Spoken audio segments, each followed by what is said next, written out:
Okay, a very good evening to all of you. Anshul Gupta, Shivam Agarwal. CFA Level 2. Public Real Estate Investments. Tushar Goyal, Akshat, Pavitra Gupta. Good evening. I hope the audio and video are fine.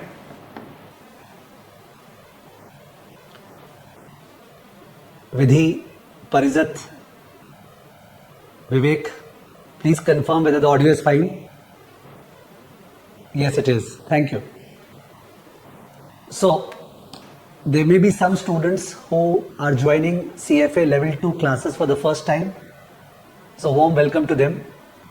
And there are several others who have been preparing for CFA Level 2 and therefore they are in the flow. So, can I know the students who have joined today, first class? Yes, please.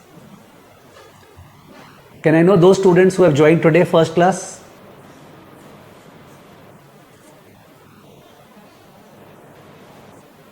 Yes, please, Vivek, Amrit.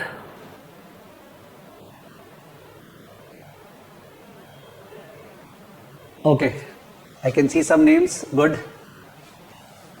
Shilpi Agarwal. Perfect. Okay. Now, let me explain. Listen, please. Shritik and others, please listen. In CFA Level 1, alternate investments, all the topics that are there in alternate investments were there in the curriculum, including the digital assets.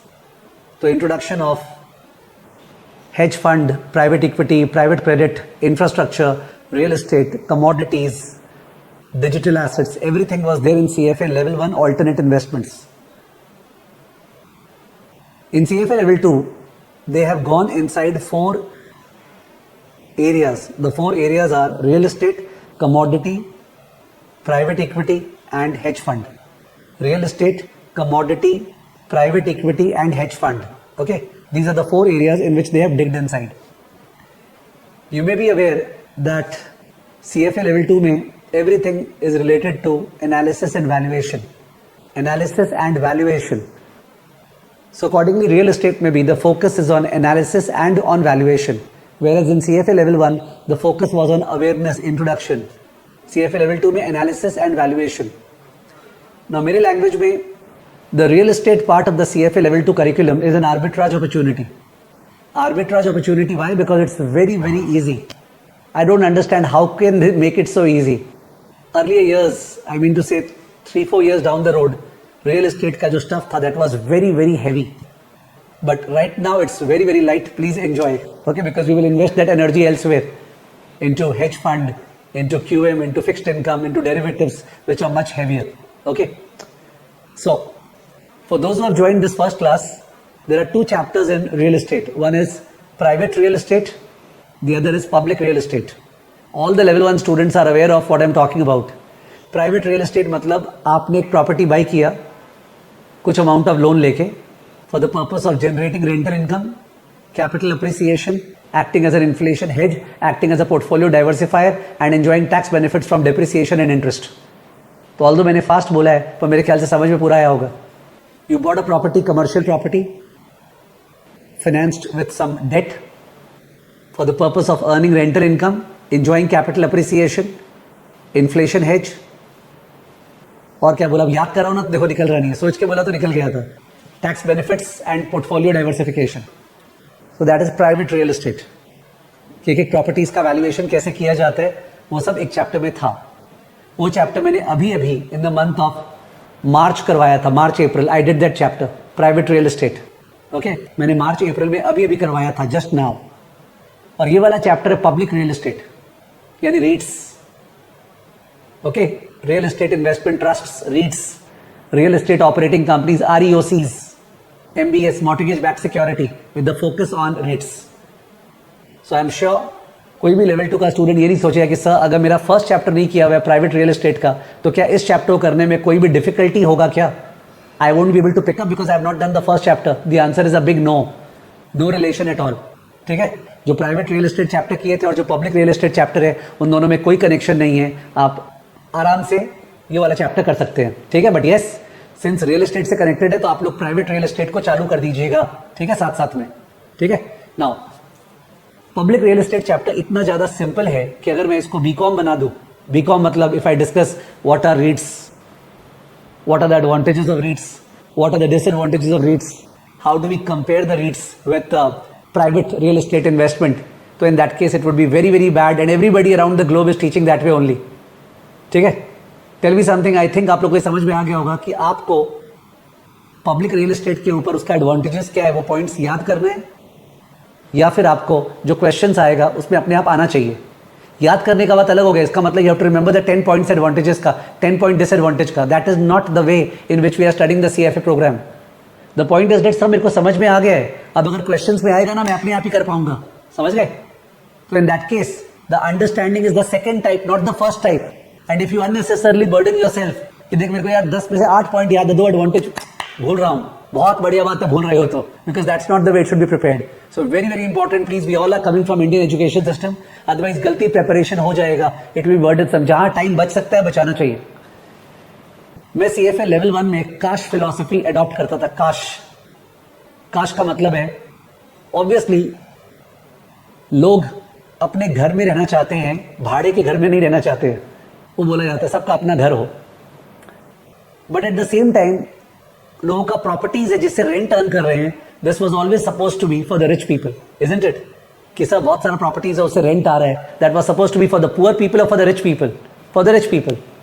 However, when we talk about democratizing financial markets, democratizing, इसका मतलब है कि जो small investors हैं, गरीब लोग हैं, उन लोग के लिए भी रियल एस्टेट एक्सपोजर पॉसिबल होना चाहिए. Because that was the genesis of in fact public limited companies. कैसे बना कि भाई चलो बिजनेस का ओनरशिप पब्लिक को देते हैं bye issuing what shares.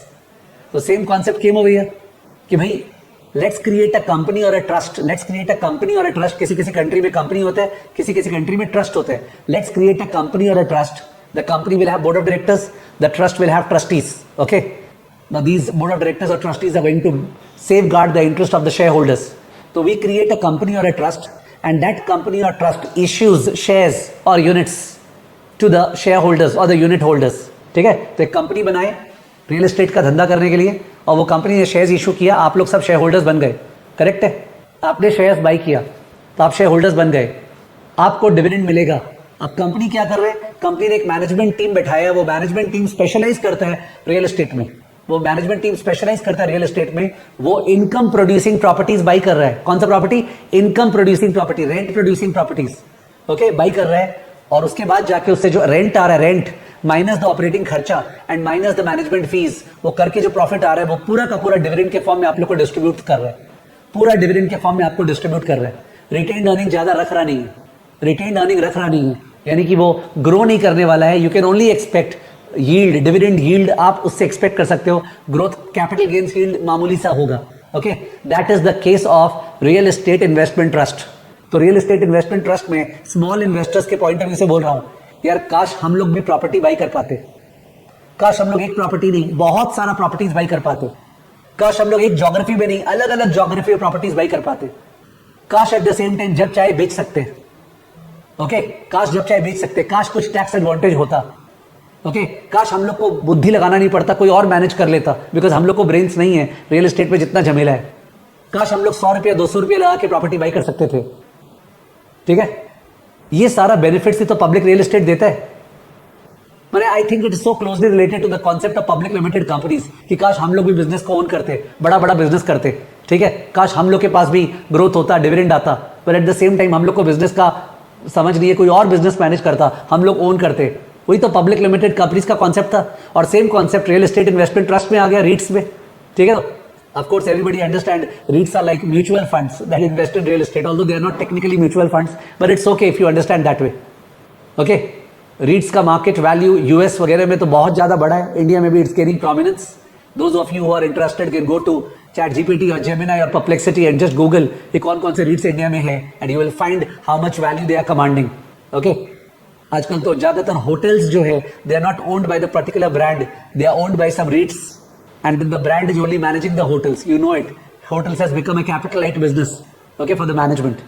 Anyways, so cash philosophy से REITs का पिकअप बहुत बढ़िया होता है कि छोटा अमाउंट से अपने शेयर्स बाई कर लेते हैं REIT में. ठीक है, तो अपने को मैनेजमेंट का कैलिबर मिलेगा, गुड मैनेजमेंट का, जो कि बुद्धि लगा के प्रॉपर्टी बाई करेगा, मैनेज करेगा, ठीक है। अपने को लिक्विडिटी मिलेगा जब चाहे बेच सकते हैं, because REITs are traded on the stock market, ठीक है ना।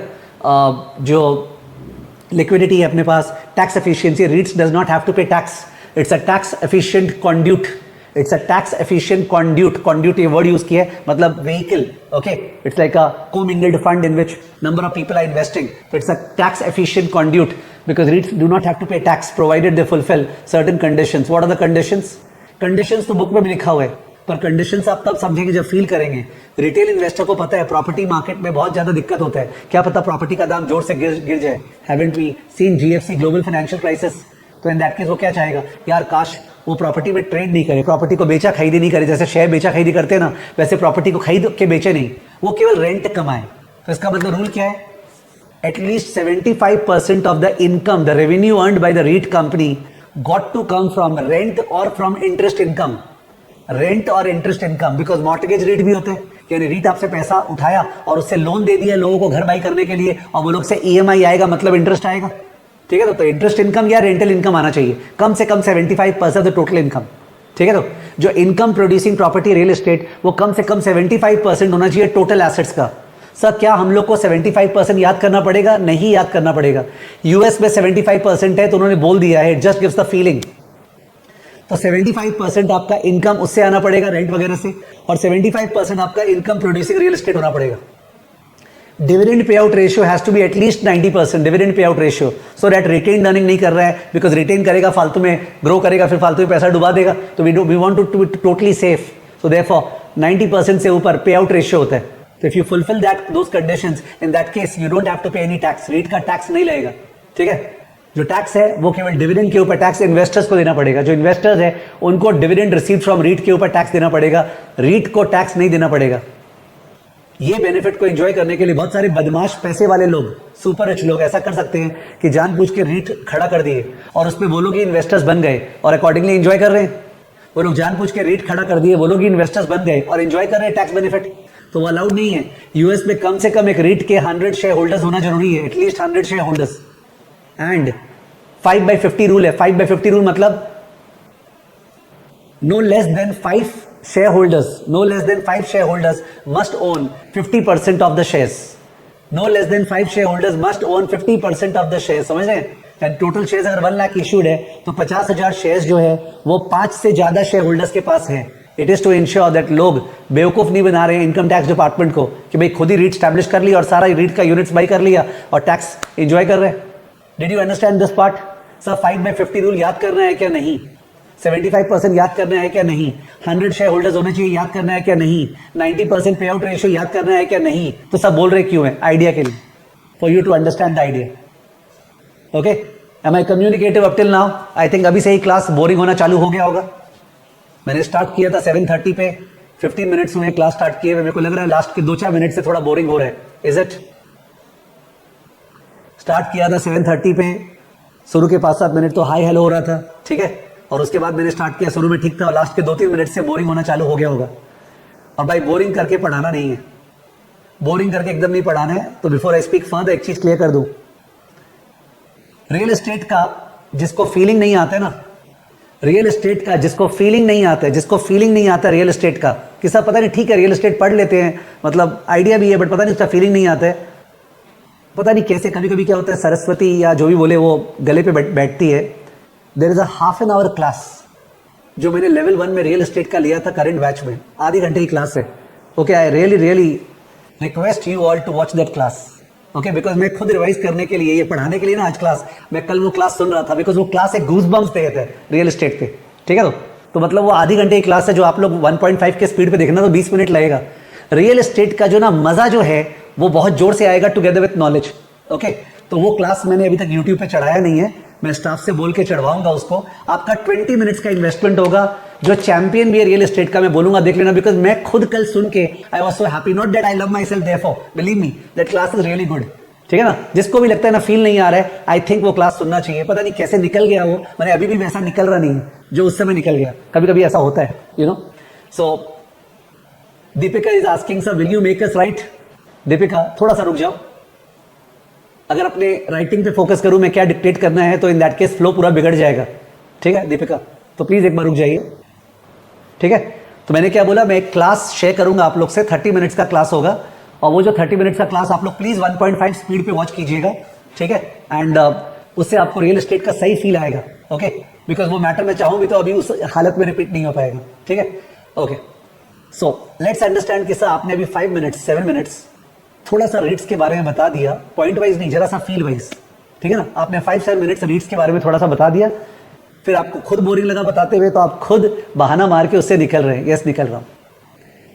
एग्जाम में रीड्स के वैल्यूएशन के ऊपर फोकस है कि रीड्स का वैल्यूएशन कैसे करेंगे। तो रीड्स का वैल्यूएशन जो है मैं उससे स्टार्ट करना चाहता हूं। चैप्टर को 2 पार्ट में डिवाइड कर रहे हैं। दीपिका जी के लिए कुछ ना कुछ लिखाना स्टार्ट करते हैं, ठीक है, okay, just 1 second, okay, here we are. आपको स्क्रीन दिख रहा होगा,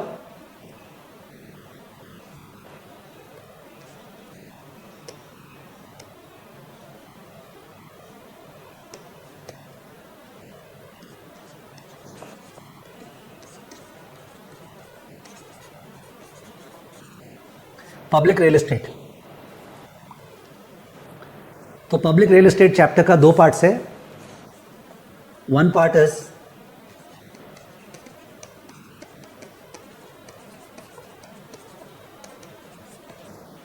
the cost methodology, the second part is valuation. तो इस पार्ट से पूरा थियरी कवर हो जाएगा और इस पार्ट से प्रैक्टिकल। आई होप आपको कास्ट मेथोडोलॉजी थोड़ा सा समझ में आ गया कि you have to just revise real estate at home in this manner.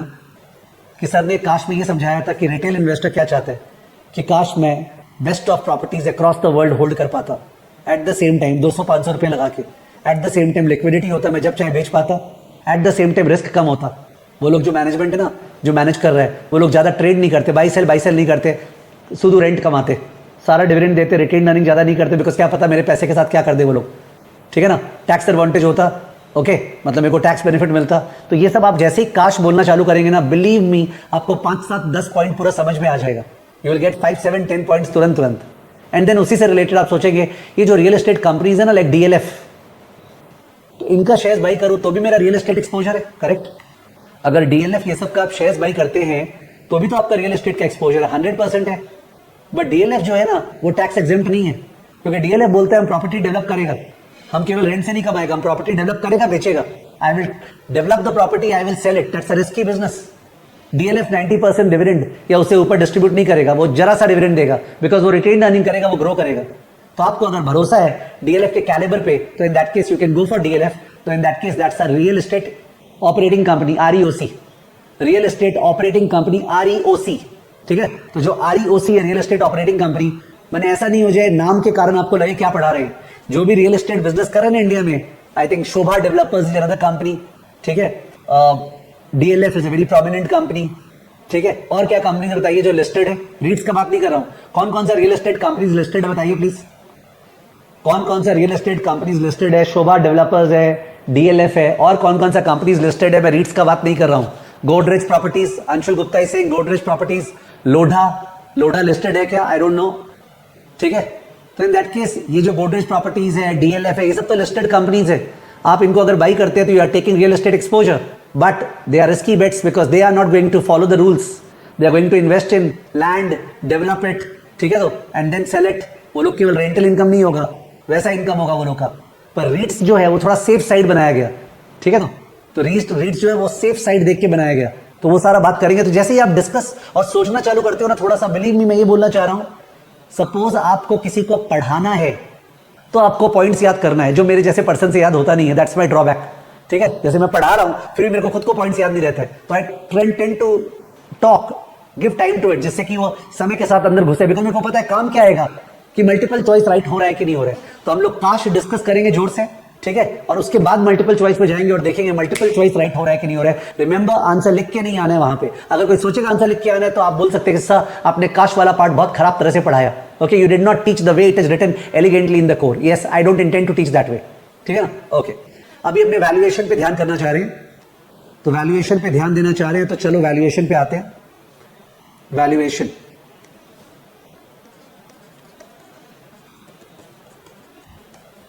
Of REET. REET के शेयर्स का वैल्यूएशन कैसे होगा, ठीक है ना।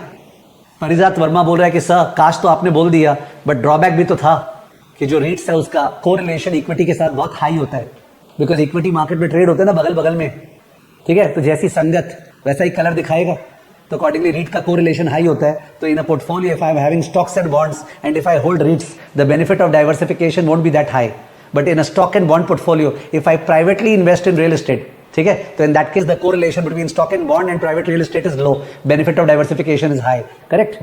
दैट्स एन उल्टा ऑफ काश, कि काश के साथ कुछ तो इफ एंड बट होगा ही ना, ठीक है। वो सारा डिस्कशन होगा। परिजात आपके मन में ही आना एकदम सही है, नेचुरल है। आई थिंक बाकी लोगों के मन में भी आ गया होगा परिजात ने जो बोला कि रीट्स का ड्रॉबैक क्या है compare to directly investing in real estate.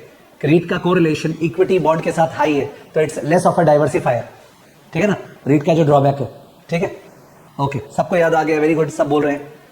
तो अभी अपने एक बार वैल्यूएशन पे ध्यान देते हैं, प्लीज ध्यान दीजिएगा। जो रीट इक्विटी का वैल्यूएशन है, let's remember equity analogy, equity का वैल्यूएशन तीन तरह से कर सकते हैं।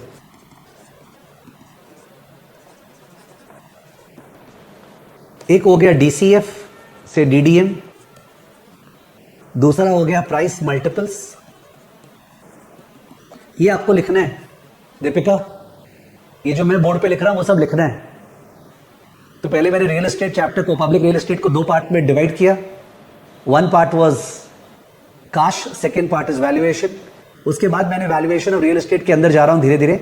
उस पर मैंने लिखा है एनालॉजी। एनालॉजी मतलब कोई और चीज से कंपेयर करके बोले, उसका हिंदी क्या होता है आई डोंट रिमेंबर। एनालॉजी का मतलब होता है ना, जब कोई चीज समझाने के लिए कोई सिमिलर चीज का एग्जांपल ले रहे हैं। What is it called in Hindi, somebody can check and say. Analogy मतलब होता है कोई चीज और का एग्जांपल लेना समझाने के लिए, दैट्स कॉल्ड एनालॉजी, ठीक है। सपोज मैं कुछ पढ़ा रहा हूं और मैं पढ़ाते हुए खाना बनाने का एग्जांपल ले रहा हूं टू एक्सप्लेन कि सीएफए लेवल 2 का स्टडीज कैसे करना है, and I am taking the example of cricket, कैसे क्रिकेट खेलते हैं, वैसे मैं सीएफए लेवल 2 का समझाते हुए बता रहा हूं, दैट्स कॉल्ड एनालॉजी, ठीक है।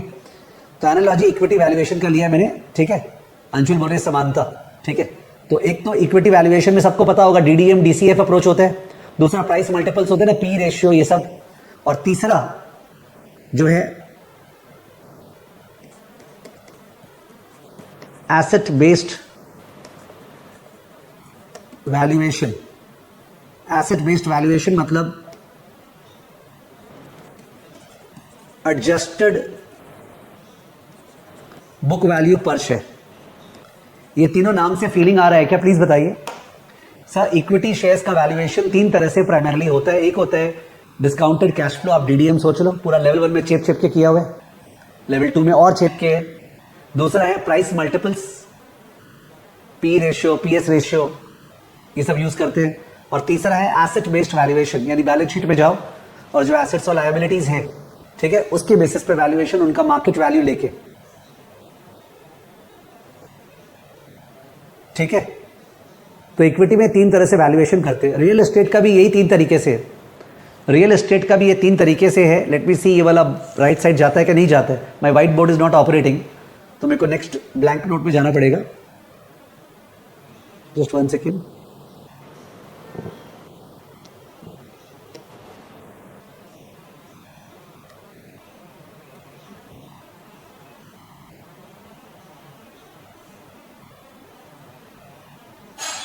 Okay, so coming back to real estate, REITs valuation, ये भी तीन अप्रोच है। One is DDM, dividend discount model. Deepika ने पूछा adjusted book value per share का मतलब क्या होता है। दीपिका ये adjusted book value per share है, BVPS, BUPS नहीं, BVPS। तो बुक वैल्यू पर शेयर का मतलब आपको नहीं पता है क्या, assets minus liabilities divide by number of shares. मैं अज्यूम कर रहा था कि लोगों को समझ में आ गया होगा, नो इश्यूज। आप रोक दिए, बढ़िया किए, वापस रोकिएगा। बुक वैल्यू पर शेयर का मतलब होता है assets minus liabilities divide by number of shares. पर जो एसेट्स और लायबिलिटीज है उनका जो बुक वैल्यूज है, they are not representative of their true market value. उनको एडजस्ट करते हैं और एडजस्ट करके फिर जाके वैल्यू करते हैं। ये CFA लेवल 1 में था, adjusted book value per share, एकदम जरा सा था, तो देखो बहुत ज्यादा प्रैक्टिस नहीं था।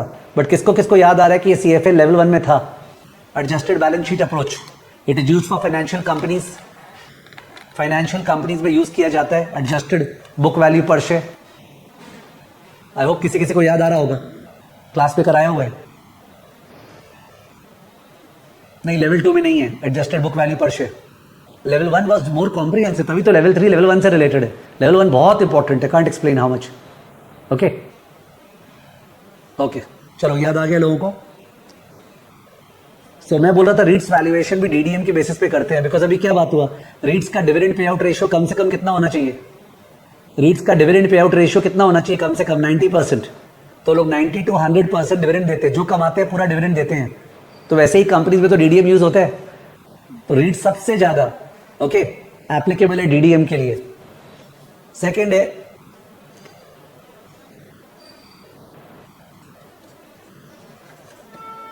Multiples.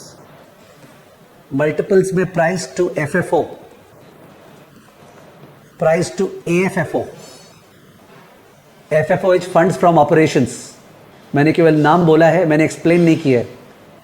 Price to FFO, price to AFFO. AFFO is adjusted funds from operations. आप फुल फॉर्म लिख सकते हैं. FFO का मतलब फंड्स फ्रॉम ऑपरेशंस, मैंने एक्सप्लेन नहीं किया अभी. और AFFO का मतलब adjusted funds from operations. I have not explain the same, but ये P रेशियो जैसा सोच सकते हैं. ठीक है. कुछ लोग बहुत ही कम EV टू EBITDA भी यूज करते हैं, बट देन वो हार्डली यूज होता है, तो उसको लिखाना फॉर्मेलिटी होगा EV to EBITDA, enterprise value to EBITDA ratio.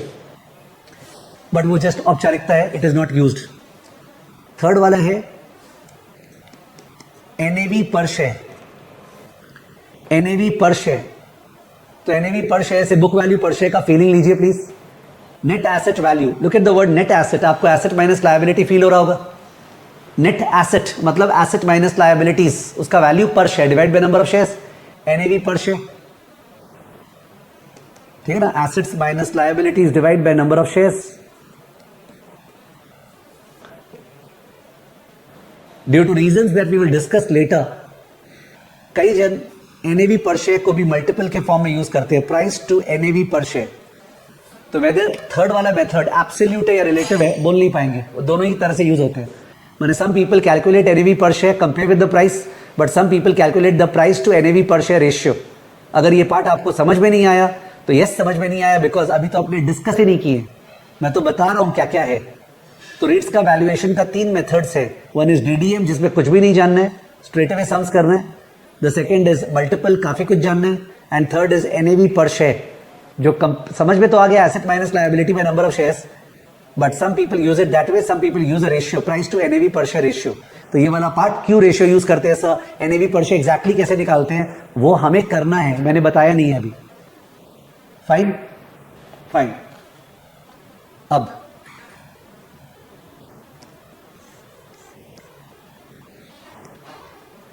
ना एक साथ परफेक्शन से सब कुछ बताऊंगा ना, तो उसमें स्मूथनेस हर्ट होगा क्लास का, इसलिए धीरे धीरे आगे बढ़ना चाह रहा हूं. तो प्लीज सब जन ध्यान दीजिएगा. This is the REET.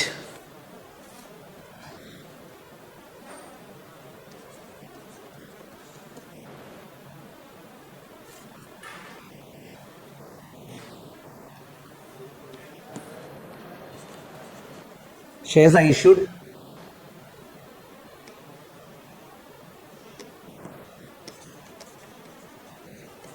These are the shareholders.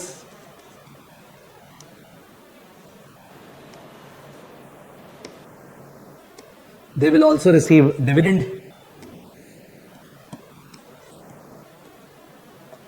ये रीट कमाएगा कैसे?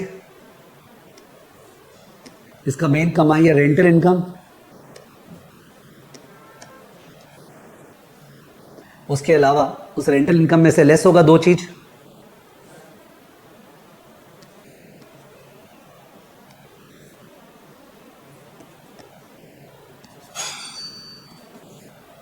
एक तो ऑपरेटिंग एक्सपेंसेस, दूसरा मैनेजमेंट फी लेस हुआ.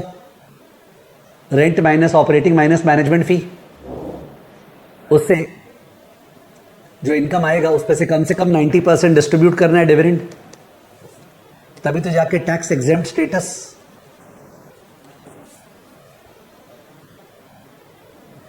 एटलीस्ट 75% रेंटल इनकम होना चाहिए, एटलीस्ट 75%। ट्रेडिंग से जो इनकम है ना, कोई प्रॉपर्टी बेच दी है उससे गेन हुआ, कोई प्रॉपर्टी बेच दी उससे लॉस हुआ, वो सब इनकम ज्यादा नहीं होनी चाहिए, ठीक है। तो ये रीट का स्ट्रक्चर चल रहा है, अपने माथे में बैठा हुआ है, ये रीट का स्ट्रक्चर है। अब वैल्यूएशन एक्सप्लेन करने के लिए मैं कुछ कुछ नंबर्स ले रहा हूं, बट वो कंप्लीट नहीं है अपने आप में, बिकॉज अगर कंप्लीट बोलना चाहूंगा तो बहुत भारी हो जाएगा, बिकॉज टर्मिनोलॉजी है ना, it is an easy stuff but it is a lot of terminology, so that we need some time. Listen, तो अपने डिस्कस कर रहे एनएवी पर शेयर कैसे निकलेगा, this is what we are discussing. तो इसके लिए ये जो रेट है ना, ये रेट प्रॉपर्टीज होल्ड कर रहे हैं,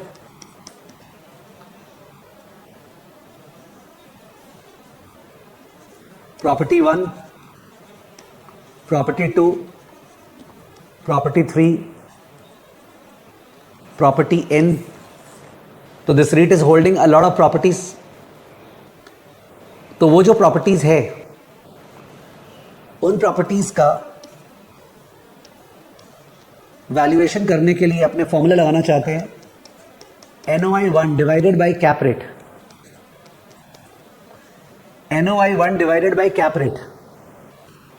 NOI का full form net operating income divided by cap rate. Net operating income is like EBITDA। Net operating income is like EBITDA, earning before interest, tax, depreciation, amortization. यानी basically what is NOI? जो rental income है properties से minus the operating खर्चा। If you want to understand what is NOI, sir जो property से rental income कमा रहा है रीट माइनस द ऑपरेटिंग खर्चा, दैट इज बेसिकली NOI, ठीक है। इसमें अभी डेप्रिसिएशन लेस नहीं हुआ है, फाइनेंसिंग कॉस्ट इंटरेस्ट लेस नहीं हुआ है, और ऑब्वियसली टैक्स लेस नहीं हुआ है, ठीक है। This is NOI। तो NOI divided by cap rate. ये जो कैप रेट है ना, this cap rate is basically I minus G. This cap rate is I minus G, मतलब प्रॉपर्टी से required rate of return minus NOI का growth rate. This cap rate is basically I minus G, property से required rate of return minus the growth rate. But कभी भी I minus जी करना नहीं पड़ता, आपको डायरेक्टली कैप रेट दिया रहेगा, डायरेक्टली कैप रेट दिया रहेगा। That's the nomenclature used in the real estate industry, cap rate. तो cap rate is I minus G, बहुत जन तो उसको I ही मानते हैं, ठीक है। NOI1 divided by cap rate. तो ये cap rate will be given for same sector. Same sector मतलब सपोज ये ऑफिस रीट है, कौन सा रीट है? It is an office REIT. In case आपको दिखा दी, सपोज ये ऑफिस रीट है। ऑफिस रीट का मतलब समझ में आ रहा है? This is a REIT which invest in office properties. या ये रिटेल रीट है, this is a REIT which invest in retail properties, जो मॉल्स होते हैं, शॉपिंग सेंटर्स होते हैं। It is a hotel REIT, this is a REIT which invest in hotel properties. या ये रीट है which invest in industrial properties. तो जैसे इक्विटी में अलग अलग सेक्टर होते हैं ना, सीमेंट सेक्टर, फार्मास्यूटिकल सेक्टर, वैसे रियल एस्टेट में भी अलग अलग सेक्टर होता है, office, industrial, retail, mixed use, जहां नीचे में रिटेल है, ऊपर में ऑफिस है, उसके ऊपर में रहने का जगह है। तो अलग अलग टाइप का रियल एस्टेट होता है, सेक्टर्स, जैसे अलग अलग टाइप के इक्विटी में सेक्टर्स होते हैं। तो हर सेक्टर का अलग से कैप रेट होता है, और plus the cap rate also depends upon the geography, कि कौन सा ज्योग्राफी में है, क्या वो अर्बन है, क्या वो रूरल है, ओके, क्या वो मुंबई में है या वो इंदौर में है। इट ऑल्सो डिपेंड्स अपॉन कहाँ है। उसके अलावा उसका क्वालिटी, वो नया प्रॉपर्टीज होल्ड कर रहा है कि पुराना प्रॉपर्टीज होल्ड कर रहा है। नया प्रॉपर्टीज जो उसका कैप रेट कम होगा, ओके, कम कैसे बोला मैंने? बिकॉज कैप रेट कम होगा तभी तो वैल्यू ज्यादा होगा। Value is NOI divide by cap rate, ठीक है। तो नया प्रॉपर्टीज जो है उनमें ग्रोथ रेट भी ज्यादा होने वाला है, तो because of which cap rate कम होता है, ठीक है। तो cap rate shall be given to you, although मैंने डिस्कस किया कि कैप रेट सेक्टर पे डिपेंडेंट है, ज्योग्राफी पे डिपेंडेंट है, क्वालिटी पे डिपेंडेंट है। कोई एक्स्ट्रा लिखना चाहे तो, ठीक है, बट वो प्रीवियस चैप्टर का पार्ट होगा प्राइवेट का, कि जो कैप रेट है that is dependent upon sector, geography, quality, sector, geography, quality. उसके अलावा रियल एस्टेट साइकिल, कि अभी कौन सा साइकिल चल रहा है, बूम साइकिल चल रहा है कि बस्ट साइकिल चल रहा है। ऑब्वियसली बूम साइकिल में कैप रेट कम होगा, वैल्यूएशन ज्यादा। बस्ट साइकिल में कैप रेट ज्यादा होगा, वैल्यूएशन कम। तो मैंने 4 चीज यहां बोल दिया, पर वो एक्स्ट्रा स्टफ था, करेक्टेड नहीं था, ठीक है। कैप रेट के बारे में कुछ एक्स्ट्रा बोल दिया मैंने। क्या क्या बोल दिया?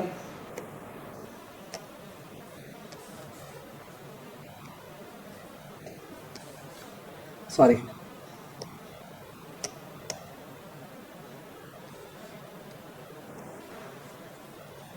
depends on geography, depends on sector, depends upon cycle, और क्या बोला था? Depends on quality. प्रॉपर्टी का क्वालिटी कैसा है? क्वालिटी, प्रीमियम प्रॉपर्टी है, मास प्रॉपर्टी है, नया प्रॉपर्टी है, पुराना प्रॉपर्टी है, कैसे ध्यान रखेंगे? हाई या लो? जो भी चीज बढ़िया लग रहा है सुनने में, कैप रेट कम। घटिया लग रहा है तो कैप रेट ज्यादा। बढ़िया लग रहा है तो कैप रेट कम, ओके। घटिया लग रहा है तो कैप रेट ज्यादा। बूम साइकिल में कैप रेट कम, बस्ट में कैप रेट ज्यादा। High quality property cap rate कम, low quality property cap rate ज्यादा, ठीक है। वैसे कैप रेट का डिस्कशन प्रीवियस चैप्टर में है, ओके, प्राइवेट रियल एस्टेट में। तो NOI 1 divided by cap rate, इससे मेरे को निकालना है प्रॉपर्टीज का value. NOI 1 divide by cap rate. Deepika is saying required rate of return according to risk. Yes Deepika, risk का तो बात यहां पे हो रहा ही था। जैसे क्वालिटी प्रॉपर्टीज में रिस्क कम है कि वो वापस वो वैकेंसी रहेगा, वेकेंट रहेगा, कोई लेगा नहीं, उसका चांस कम है, तो देयरफॉर उस पर रिस्क भी कम हुआ, ग्रोथ भी हाई है, देयरफॉर कैप रेट कम है, ठीक है ना, ओके। सो या I was telling you that वैसे तो अगर ये n प्रॉपर्टीज है, इनमें से सपोज आधे प्रॉपर्टीज ऑफिस प्रॉपर्टीज है, आधे प्रॉपर्टीज रिटेल प्रॉपर्टीज है, दोनों का सेम कैप रेट होना चाहिए कि अलग अलग? अगर एक रीट जो है वो ऑफिस और रिटेल दोनों प्रॉपर्टी होल्ड करता है, एक रीट अगर दोनों प्रॉपर्टी होल्ड करता है, ऑफिस और रिटेल दोनों प्रॉपर्टी, तो दोनों टाइप के प्रॉपर्टीज का कैप रेट जो है वो कम होता है कि ज्यादा? माने सॉरी, अलग होता है कि सेम? अलग होता है। दोनों टाइप के प्रॉपर्टीज का कैप रेट अलग होगा। तो उस केस में जो ऑफिस वाला प्रॉपर्टीज है उनके लिए अलग से फॉर्मूला लगाएंगे एनओआई बाय कैप रेट, और जो रिटेल वाला प्रॉपर्टीज है उनके लिए अलग से फॉर्मूला लगाएंगे एनओआई बाय कैप रेट। दोनों के लिए अलग अलग फॉर्मूला 2 बार यूज होगा। तो क्या हम लोग एक रीट का सारा प्रॉपर्टीज, एक रीट का सारा प्रॉपर्टीज का एक साथ NOI divide by cap rate करेंगे या ऐसा अलग अलग करेंगे? वो डिपेंड करता है कि वो प्रॉपर्टीज जो होल्ड कर रहा है वो होमोजीनियस है, मतलब सेम होमोजीनियस खैर होता ही नहीं प्रॉपर्टी, बट क्वाइट सिमिलर है या डिफरेंट है। अगर क्वाइट सिमिलर है तो एक साथ सारा लगा सकते हैं, और अगर डिफरेंट है तो अलग अलग लगाना पड़ेगा। सम्स के अंदर, क्वेश्चंस के अंदर हर बार सारे प्रॉपर्टीज को एक साथ डील करने वाला है सम्स के अंदर, ओके। प्रैक्टिकली सारा प्रॉपर्टीज में एक साथ फॉर्मूला एक बार में नहीं लगता है, बट क्वेश्चंस के अंदर एक बार में ही होगा।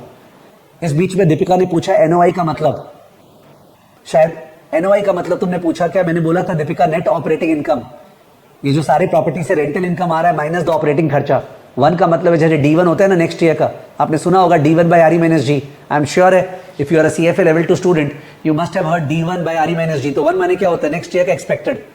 तो expected NOI divided by cap rate which is RE minus G। I hope it is clear up till now. जिसको भी जो भी एक्स्ट्रा लिखना है अपने समझने के लिए वो एक्स्ट्रा खुद से लिखना पड़ेगा, ठीक है ना।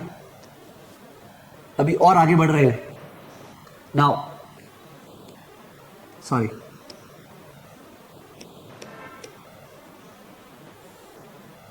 ध्यान से सुनिएगा। लास्ट ईयर का NOI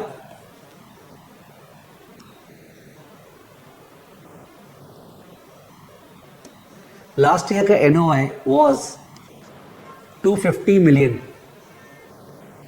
$250 million US dollar last year का एनओआई था। सही, ये कहां से मिला? ये रीट के पीएल अकाउंट को देख के बोल रहा हूं। रीट तो एक कंपनी ना, कोई भी कंपनी का पीएल अकाउंट तो पब्लिकली अवेलेबल डॉक्यूमेंट है। तो जो रीट को स्टडी कर रहा हूं, उस रीट का लास्ट ईयर का एनओआई $250 मिलियन था। इसमें से लेस करेंगे non cash bracket straight line adjustment rent. सही, ये क्या होता है 2 मिनट बाद बोलूंगा, एक बार लेस करें 20 मिलियन। लास्ट ईयर का एनओआई में से non cash straight line rent less करेंगे। मैंने लिखा है स्ट्रेट लाइन एडजस्टमेंट। सही, एक समझ में नहीं आया, मैंने समझाया नहीं है, आई विल एक्सप्लेन। लेस करेंगे तो लास्ट ईयर का एनओआई में से अपने non cash that is straight line adjustment वाला रेंट जो है वो लेस करेंगे। Add adjustment for acquisitions 30 million. Adjustment for acquisitions क्या होता है मैंने एक्सप्लेन नहीं किया है, एक्सप्लेन करूंगा, बिकॉज क्या है ना, कुछ कुछ नए नए वर्ड्स आ रहे हैं, तो वर्ड्स जब तक आप एक बार सुनाई नहीं दी, आपने लिखा नहीं है, उसके पहले मैं एक्सप्लेन करूंगा तो इट वुड बी हैवी। तो I am trying to operate in 2 steps कि आपको वर्ड्स बताऊं, थोड़ा सा आप बैठे, उसके बाद बताऊं उसका मतलब। ये जो आया, ये आ गया एडजस्टेड कैश एनओआई 0। दीपिका, 0 का मतलब होता है लास्ट ईयर, 1 का मतलब होता है next year. Adjusted cash NOI 0, ये आ गया अपना 260 आ गया मिलियन। 260 कैसे आया, ये तो आपको दिख गया, 250 minus 20 plus 30, 250 minus 20 plus 30। But sir आपने अभी तक नॉन कैश रेंट और एडजस्टमेंट फॉर एक्विजिशन बताया नहीं है। यस, मेरे को पता है, मैंने नहीं बताया, bear with me. Last year का एनओआई लेंगे, उसपे से नॉन कैश रेंट लेस करेंगे, एडजस्टमेंट फॉर एक्विजिशन ऐड करेंगे, वो जो आएगा वो एडजस्टेड कैश एनओआई आ गया। ग्रोथ रेट दिया हुआ है 5%, देयरफॉर एनओआई 1 क्या आ गया, ग्रोथ रेट दिया हुआ है 5%, तो व्हाट इज एनओआई 1, मैंने expected NOI for the next year 260 into 1.05, I think that's coming to $273 million. $273 million is next year का एनओआई, एक्सपेक्टेड एनओआई। तो चलो एक फॉर्मेट तो पता चला कि नेक्स्ट ईयर का एनओआई कैसे निकालना है। लास्ट ईयर का एनओआई लेना है, उसपे से नॉन कैश रेंट लेस करना है। नॉन कैश रेंट नेगेटिव भी हो सकता है, अगर नेगेटिव हुआ तो माइनस माइनस प्लस ऐड होगा। सो वो नेगेटिव कैसे हो सकता है, I will explain. Non cash rent negative भी हो सकता है, तो मैंने फॉर्मूला में माइनस लिखा है, बट अगर नॉन कैश रेंट खुद ही नेगेटिव है तो माइनस माइनस प्लस हो जाएगा, तो वो ऐड होगा। I hope I am okay. Non cash rent core reading में तो जितने भी क्वेश्चंस हैं उन सारे क्वेश्चंस में नॉन कैश रेंट पॉजिटिव दिया हुआ है तो लेस करना है, बट अगर नॉन कैश रेंट खुद में नेगेटिव है तो माइनस माइनस प्लस हो जाएगा। आई विल एक्सप्लेन दैट जब मैं एक्सप्लेन करूंगा what is non cash rent. Adjustment for acquisition add होगा, पक्का ऐड होगा। एडजस्टेड एनओआई आएगा, लास्ट ईयर का ग्रोथ रेट दिया रहेगा एनओआई का। हो सकता है ग्रोथ रेट अलग से डिविडेंड का दिया रहे, ये ग्रोथ रेट ऑफ एनओआई बोल रहे हैं, ग्रोथ रेट ऑफ एनओआई। तो एनओआई 1273 आ जाएगा। सपोज जो कैप रेट है, सपोज जो कैप रेट है, that cap rate is 8%. So therefore value of income producing properties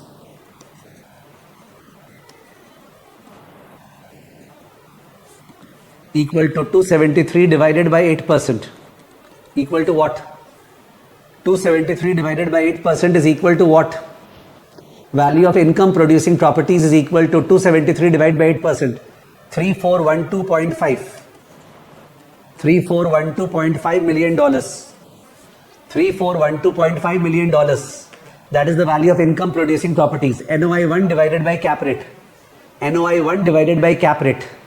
cap rate दिया रहेगा, उसका थोड़ा सा थियोरेटिकल डिस्कशन इसके पहले वाले स्लाइड में हुआ था, और जोर का डिस्कशन प्राइवेट रियल एस्टेट के अंदर भी है। ठीक है, कैप रेट वैसे दिया हुआ रहेगा। और NOI 1 जो है उसका मैंने फॉर्मूला तो बता दिया, फॉर्मूला के अंदर जो टर्म्स उनका मतलब नहीं बताया है, पर अगर कोई फॉर्मेट एक बार बैठाना चाहे तो फॉर्मेट एग्जैक्टली यही होने वाला है। This is the format. NOI 1 निकालने का ये फॉर्मेट है। Last year NOI less non cash rent, add adjustment for acquisition to adjusted NOI। Last year का आया, ग्रोथ रेट इंक्रीज कर दिए तो NOI 1 आ गया। आई थिंक फॉर्मेट आपके बैठ गया होगा। फॉर्मेट इससे जरा सा भी डिफरेंट नहीं हो सकता है। केवल नॉन कैश रेंट हो सकता है नेगेटिव हो तो माइनस माइनस प्लस, वो भी मैं 99.999999% श्योर हूं कि नॉन कैश रेंट पॉजिटिव होगा, देयरफॉर आपका माइनस ही होगा वो। ठीक है ना, वो तो मेरे फितूर में आ गया इसलिए मैं बोल रहा हूं, वो इंडियन कल्चर हटेगा नहीं ना कभी, क्या करे। Now I have to explain you कि सर ये non cash rent, adjustment for acquisition, ये सब क्या है, व्हाट इज दिस। तो मेरे को ये दोनों एक्सप्लेन करना है, तो मार्क कर ली 1 2 3। ठीक, अब 1 2 3 मैंने मार्क किया, चलिए बताते हैं।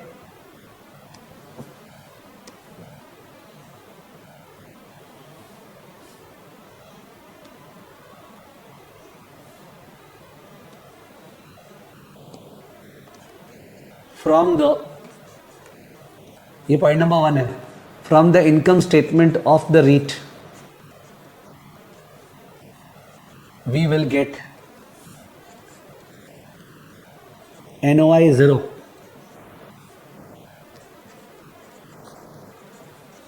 Rental income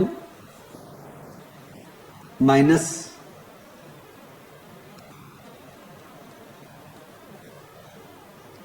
vacancy and collection allowance minus operating expenditure.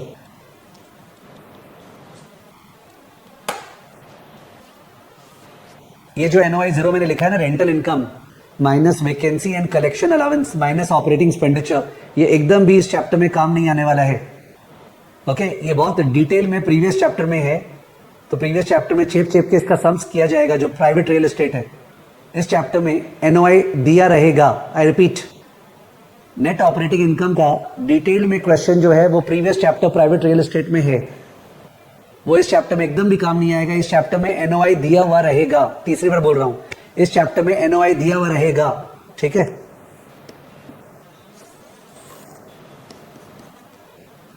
will be covered in private real estate, will be directly given in this chapter. इस बीच दीपिका रावत का 2 क्वेश्चन आ गया. What if non cash rent and adjustment for acquisition is not given in the question. तो illogical question है उनका, दीपिका का, because मैंने उसके बारे में बोला ही नहीं, तो अपने आप को रोक नहीं पाई वो. शायद मेरे को 3-4 बार और बोल देना चाहिए था कि I am going to explain. दूसरा question, we will take NOI 0 which is given in the question. Yes, वही मैंने लिख दिया है, will be directly given in this chapter. I okay Deepika, थोड़ा सा आपको पेशेंस दिखाना पड़ेगा, बिकॉज मैं धीरे धीरे ही तो बता पाऊंगा ना. एक बार में सारी चीजें कैसे बता दूं, बताए बिना कैसे बता दूं. होता है ना कि बताए बिना सर बता दीजिए ना, नॉट पॉसिबल, आता नहीं हो मेरे को. तो जो रीट है वो बहुत सारे प्रॉपर्टीज होल्ड करता है, उनसे रेंट आया होगा, खर्चा लगा होगा, उसका जो NOI अपने को डायरेक्टली दिया रहेगा वो डायरेक्टली यूज करना है. सर पक्का उसमें कुछ भी नहीं करना है? नहीं, कुछ भी नहीं करना है. सर पक्का? हाँ पक्का.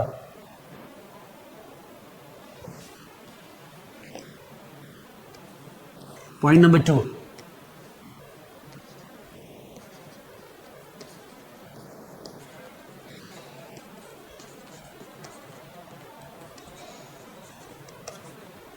Non cash rent straight line adjustment.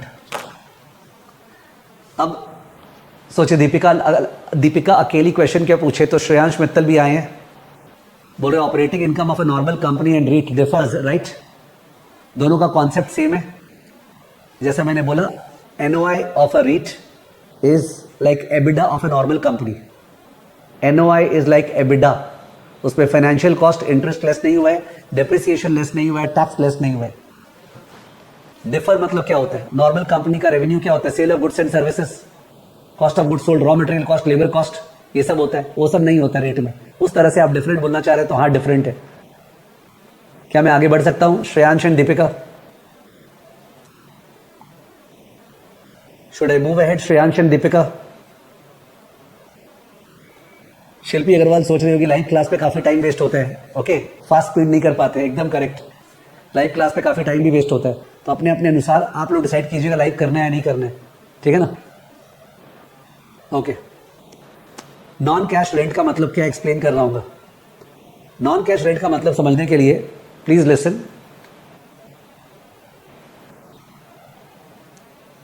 Suppose REET ने लीज पे एक प्रॉपर्टी दिया 5 साल के लिए. The rent is 100 million first year, 110 second year, 120 third year, 130 third fourth year, 140 fifth year. 100, 110, 120, 130, 140. 100, 110, 120, 130, 140. 5 साल का रेंट है, डिसाइड हो गया, साइंड एग्रीमेंट. नाउ IFRS और US GAAP क्या बोलता है, for the purpose of accounting जो रेंट है वो स्ट्रेट लाइन में एवरेज लेके दिखाना है हर साल. तो 100, 110, 120, 30, 40 का एवरेज क्या हुआ? 100, 110, 120, 130, 140 का एवरेज क्या हुआ? सिंपल एवरेज लेना, स्ट्रेट लाइन. जाहिर है 120 हुआ, आ गया होगा आप लोग का. 100, 110, 120, 130, 140 का एवरेज क्या हुआ? 120। तो according to IFRS and US GAAP अपने को 120 जो एवरेज रेंट है वो दिखाना है 5 साल। तो यानी कि जो PL अकाउंट है, PL अकाउंट, उसमें जो NOI है वो NOI निकालते समय जो रेंट कंसिडर किया गया है दैट इज 120, दैट इज 120। ठीक है, PL अकाउंट में जो रेंट कंसिडर किया गया दैट इज 120। दीपिका अगर अभी तक समझ में नहीं आया तो आप रोक सकते हैं मेरे को। According to US GAAP and IFRS, if the lease has been given for say 5 years and there are different rent for 5-year period, in that case the average rent is to be shown in the 5 years. That is as per IFRS and US gap. ठीक है, तो मैंने बोला 100, 110, 120, 130, 140, उसका average 120 हर साल दिखाना है। यानी सपोज अपने फर्स्ट ईयर में है तो फर्स्ट ईयर भी 120 मिलियन रेंट दिखाया गया, उसी से NOI आया है। वो जो NOI आया हुआ है, जो रिपोर्टेड NOI है वो उस 120 से आया है। हाउएवर फर्स्ट ईयर का रेंट एक्चुअली जो टेनेंट है कितना देगा? 100। फर्स्ट ईयर का रेंट कितना मिलेगा टेनेंट से, उसको तो US गैप IFRS से मतलब नहीं है। उसका तो बात हुआ था ना फर्स्ट ईयर 100 देगा, तो अकॉर्डिंगली वो 100 अपने को देगा। ठीक है, अब पता नहीं अंशुल गुप्ता ने क्या लिखा, NOI बुक्स का डिफरेंट। मेरे को नहीं पता अंशुल गुप्ता क्या बोलना चाह रही है, आई एम नॉट अंडरस्टैंडिंग। वो ये बोलना चाह रही है कि NOI बुक्स पे अलग दिया हुआ है, बुक्स का डिफरेंट है। I do not know. तो आप प्लीज बुक में क्या दिया हुआ है क्या नहीं दिया हुआ उससे एक बार मत रेफर करो, please follow me. Anshul Gupta बोल रही है फिन स्टैट, तो she is all over the place. Books का डिफरेंट, फिन स्टैट। तो अंशुल मैं आपके अंदर जाके समझ नहीं सकता हूं कि आप क्या कब बोलना चाह रहे हैं। रिक्वेस्ट यू कि आप प्लीज अगर ये सब नहीं लिखे, बिकॉज मैं फालतू में आपको रीड कर रहा हूं, आपको रिस्पेक्ट दे रहा हूं, उसके चार कारण डाइवर्जन हो रहा है, तो कुछ फायदा हो रहा है ये जो डाइवर्जन है उससे। ओके, फिर से आते हैं। सो 100, 110, 120, 130, 140, तो 120 एवरेज रेंज जो है वो US गैप IFRS पे लेना पड़ेगा। बट फर्स्ट ईयर जो टेनेंट है वो तो 100 ही देगा। In fact it is possible that tenant 100 देना था, वो टेनेंट 100 में 98 दिया है। टू आउटस्टैंडिंग रेंट मिला नहीं है, टू आउटस्टैंडिंग रेंट मिला नहीं है, तो उस केस में non cash rent is 22। 120 minus 98, 22। 120 यानी स्ट्रेट लाइन के अनुसार rent minus the rent received which is 98। तो इसका मतलब 22 is the non cash rent, 22 is the non cash rent, 22 is the non cash rent. So now what is happening is that जो classes है वो ultimately खराब हो जाएगी because of what you all are asking. The class is going to become bad and I may decide not to take the live class or not to take live classes and pre record, because if you were sitting in the live class face to face, in what manner you must have behaved? You are not behaving in that fashion. There are others also attending the class who are silently listening, allowing the teacher to speak, but you are going all over the place. Abhi Anshul Gupta did, now Raju Das is doing. In practical, how do we find out the non-cash rent? Lease amortization table is not part of notes. This Raju Das is asking. So Raju Das, first of all, we have not discussed non-cash rent from the point of view of the curriculum. हमने curriculum के point of view से discuss नहीं किया अभी। दूसरा बात है आप उसके पहले चाहते हैं कि मैं प्रैक्टिकल लाइफ में बता दूं कैसे होता है। तीसरा बात है आपको ये भी पता है कि the number of hours and the number of classes have to be limited, so there is a limit to the extent to which I can tell practical life में कैसा होता है, which you can at your end go to ChatGPT और Gemini और Perplexity and then ask. Okay, so one has to be very matured in terms of what doubts to be asked. M I clear? और should I take up the doubt of Raju Das की मैंने अभी theory समझाया नहीं है, पहले राजू दास का समझाता हूं। तो maturity is required while taking the class, otherwise your time is getting wasted. सबसे मेन तो आपका टाइम वेस्ट हो रहा है। ठीक है, सोच के पूछिए। दीपिका का जहां तक क्वेश्चन ठीक था बिकॉज वो समझ नहीं थी, वो पूछ रही थी। ठीक है, बट बीच में अंशुल गुप्ता ने जो चालू किया बोलना, ठीक है, वो अलग ही था, मेरे को समझ में नहीं आया। अब राजू दास भी जो बोल रहा है मतलब प्रैक्टिकल में कैसे होता है बताइए। अभी थियरी नहीं बताया, प्रैक्टिकल का बात कर रहे हो।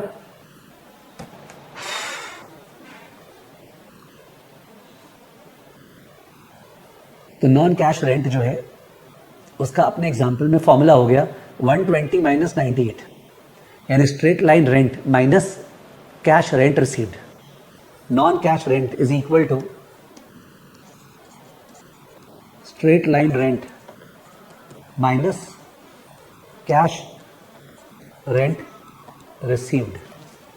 ठीक है, मेरे एग्जाम्पल में मैंने क्या बोला, lease term 5 years, LR1 100, LR2 110, LR3 120, LR4 130, LR5 140, straight line average 120,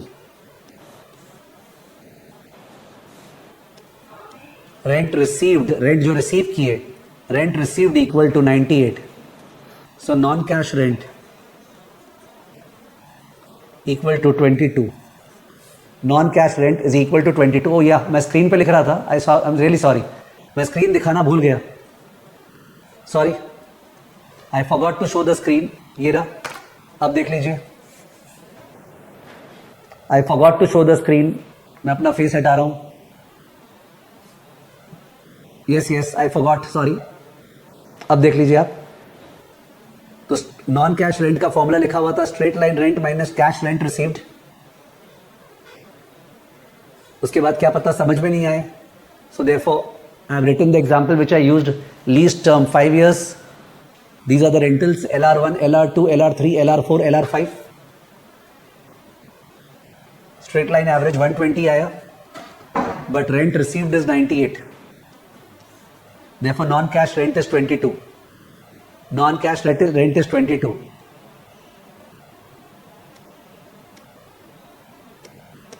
so it is 120 minus 98, ठीक है। ये जो है straight line rent 120 has to be shown in income statement as per IFRS US GAAP, has to be shown in income statement as per IFRS US GAAP। ये जो 22 है ये non cash में मिला नहीं है, तो ये नॉन कैश रेंट का मतलब है, ओके ये नॉन कैश रेंट का मतलब है। तो अपना जो रिपोर्टेड एनओआई है ना, एनओआई 0, उसमें तो रेंट 120 मिला हुआ था, बट अपने को उसमें से 22 नहीं मिला है, तो अपने लेस करेंगे। एक बार if we go to the previous note, तो प्रीवियस नोट में लास्ट ईयर्स एनओआई, तो लास्ट ईयर्स एनओआई जो है वो जो भी 250 है, उसके अंदर तो स्ट्रेट लाइन रेंट है as per US GAAP IFRS, तो सर उसमें से तो बहुत सारा अमाउंट कलेक्ट नहीं हुआ, ठीक है, तो इन दैट केस लेस कर रहे वही वाला अमाउंट। ऑफकोर्स ये 20 और 22 का कोई कनेक्शन नहीं है, ये मैंने मन से लिखा था, I hope you are understanding that. तो नॉन कैश रेंट का कॉन्सेप्ट क्लियर। सर ये जो आपने एक्सप्लेन किया है नॉन कैश रेंट, जो आपने एक्सप्लेन किया है, क्या वो एग्जाम में काम आएगा? एकदम भी नहीं काम आएगा, ओके एग्जाम में एकदम भी काम नहीं आएगा। सो यू अंडरस्टैंडिंग, मैंने नेगेटिव नॉन कैश रेंट क्यों बोला था? इसलिए बोला था कि suppose we are in the 5th year, तो 5th ईयर में स्ट्रेट लाइन रेंट तो 120 रिपोर्ट हुआ है पीएल अकाउंट में, बिकॉज वही IFRS है, बट 140 रेंट अपने को मिलेगा, तो 120 minus 140 is equal to -20, 120 minus 140 is equal to -20। Are you clear कि नॉन कैश रेंट नेगेटिव भी हो सकता है? क्या एक भी सम आज तक जो CFA इंस्टीट्यूट ने पब्लिश किया in its history of 75 years non cash rent negative है? नहीं है, बट क्या करें, वो इंडियन एजुकेशन सिस्टम में अपने को कोने का चीज पकड़ने में मजा आता है, और मैं भी डिफरेंट नहीं हूं, ठीक है। तो नॉन कैश रेंट जो है नेगेटिव हो सकता है, ठीक है, इन केस बाई चांस हो गया तो in that case minus minus add होगा, प्लस ऐड, ठीक है, बिकॉज 120 के बजाय 140 मिला है ना।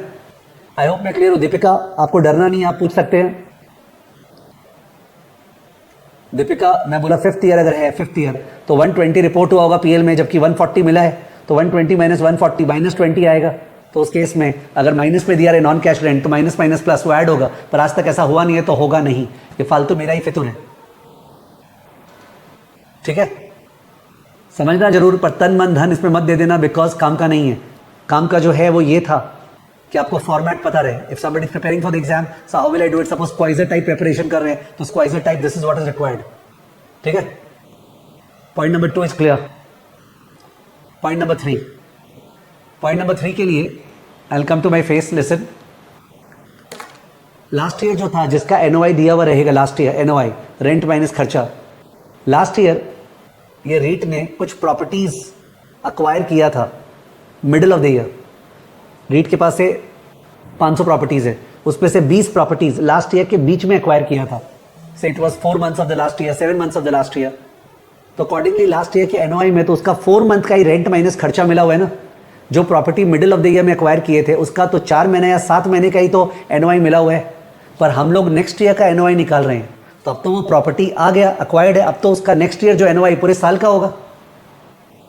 सो अकॉर्डिंगली जो 4 महीने का एनओआई लिए किसी प्रॉपर्टी का अपने को, उसका अपने को बाकी 8 महीने का एनओआई भी लेना चाहिए कि 4 महीने का इतना तो 8 महीने का कितना, और उसको ऐड करना चाहिए। अगर 7 महीने का इतना तो बाकी 5 महीने का कितना ऐड करना चाहिए। सर क्या हम लोग को इस तरह से 4 का दिया रहेगा और 8 का निकालना पड़ेगा, 7 का दिया रहेगा 5 का निकालना पड़ेगा? नहीं, अपने को सीधा अमाउंट दिया रहेगा, एडजस्टमेंट फॉर एक्विजिशन।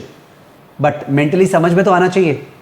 समझ में आया क्या कि the REIT had acquired certain properties in the middle of the last year and therefore those properties contributed only to partial years NOI, but in the next year they'll be contributing to full years NOI. Since we are forecasting for the next year, we should include that part of the last year for which those properties were not ready. When it's not the English, कि sir should I write down in English, because English कहाँ लिख के आने। और याद रहे, मैं सारी क्लास जो लाइव लेता हूँ उसका ऑडियो समरी देता हूँ, तो my audio summary will be backed up in this class. तो given my rough notes and given my audio summary, आपके एकदम क्लीन रिवीजन होगा, कोई हालत में ये क्लास वापस से नहीं देखना। ठीक है, वेरी सिंपल फॉर यू। खैर नोट्स वाइज लिख लेते हैं। पॉइंट नंबर 3 का notes, you can see that I'm not trying to rush. Adjustment for acquisition.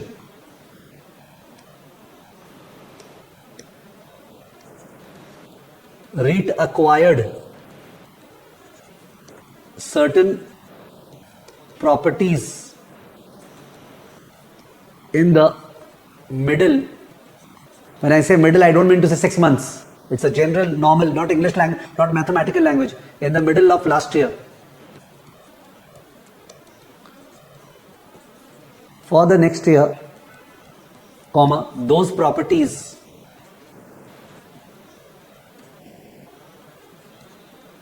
will generate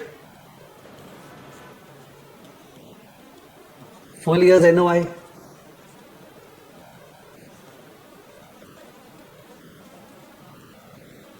And hence the adjustment. REIT acquired certain properties in the middle of last year, ... For the next year, those properties will generate full year's NOI and hence the adjustment. REIT acquired certain properties in the middle of last year.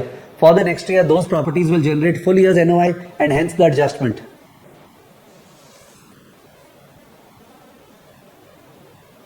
ठीक है, I am sure nobody will want that. आप ऐसा example ले लीजिए ना कि last year there was a property acquired in the month of September, so it generated NOI for October, November, December 3 months. The NOI was this figure. So what should be the adjustment for it? तो वो जो था 3 months का divide by 3 into 9 करूंगा मैं, पर वो एकदम भी रिक्वायर्ड नहीं है और मैं वो लिखा रहा नहीं हूं। ठीक है ना?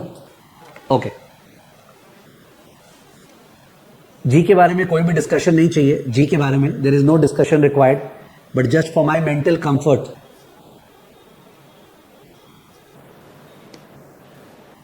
ओके, जी के बारे में कोई भी डिस्कशन नहीं चाहिए, but just for my mental comfort. जाहिर है जो भी प्रॉपर्टीज थी वो सारे प्रॉपर्टीज में जो रेंट वगैरह है, ठीक है, या जो भी है, मैंने हो सकता है अपने और ग्रोथ और नया प्रॉपर्टीज नेक्स्ट ईयर लेने वाले हैं, ठीक है, तो ग्रोथ उससे आ रहा है। ग्रोथ एग्जैक्टली कैसे आ रहा है टेक्स्ट में भी लिखा हुआ नहीं है। ठीक है, बोल रहा है कि एनालिस्ट लोग का इंटरव्यू लेके खुद का जजमेंट लगा के पास्ट एक्सपीरियंस से ग्रोथ निकालेंगे। There is nothing given in that regarding the growth, and believe me काम भी नहीं आएगा because growth rate shall be given. ठीक है, so this is how we calculate the value of income producing properties. तो value of income producing properties जो clear हुआ। Do you remember we said something कि जो rent producing properties should be at least 75% of the total assets of a REIT। याद आ रहा है आपको? जो rent producing properties should be at least 75% of the total assets of a REIT। जो total assets है REIT का, उसका 75% income producing properties से आना चाहिए। Do you remember? ओके, इसका मतलब सर इसके बैलेंस शीट में और भी एसेट्स होते हैं? यस, होता है। Let's come to it.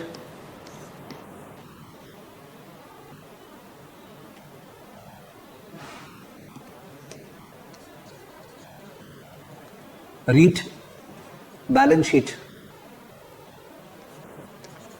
Assets, तो एसेट्स है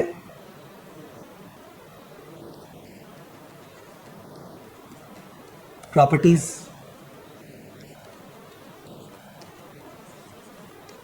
land held for development,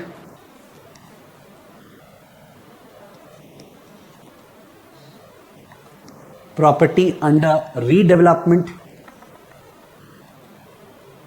यानी कोई ओल्ड बिल्डिंग या कुछ था उसको रीवैम्प करके रीट जो है भाड़े पे लगाएगा, रीट ने ओल्ड प्रॉपर्टी खरीद लिया है उसको पूरा रीफर्बिश करके उसके बाद भाड़े पे लगाएगा, तो अभी तक उससे भाड़ा आ रहा नहीं है।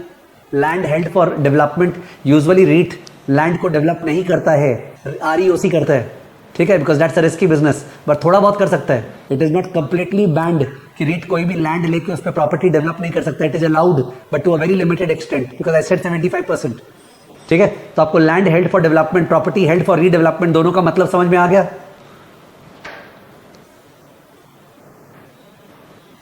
अकाउंट्स रिसीवेबल, कैश, प्रीपेड जो होता है, अकाउंट्स रिसीवेबल, कैश, प्रीपेड जो नॉर्मल एसेट्स होता है,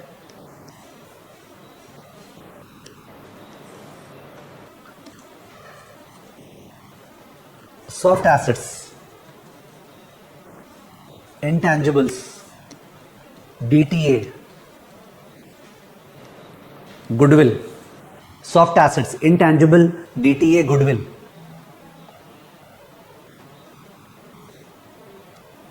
साथ ही साथ लायबिलिटीज भी लिख रहा हूं यहां पे, लायबिलिटीज,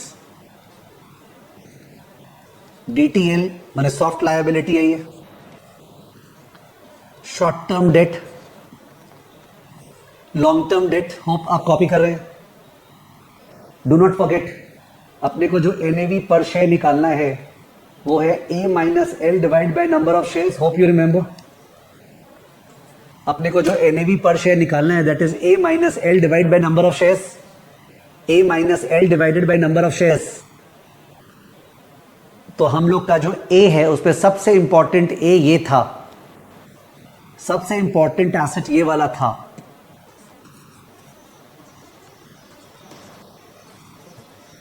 और ये जो प्रॉपर्टीज है ये लोग रेंट जनरेट कर रही है, इस पे खर्चा लग रहा है, इसी का मैंने किया value is equal to NOI 1 divided by cap rate. ये जो रेंट प्रोड्यूसिंग प्रॉपर्टीज है उनका मैंने वैल्यू निकाला NOI 1 divided by cap rate. अब ये जो बाकी सब है लैंड हेल्ड फॉर डेवलपमेंट, उसका मार्केट वैल्यू,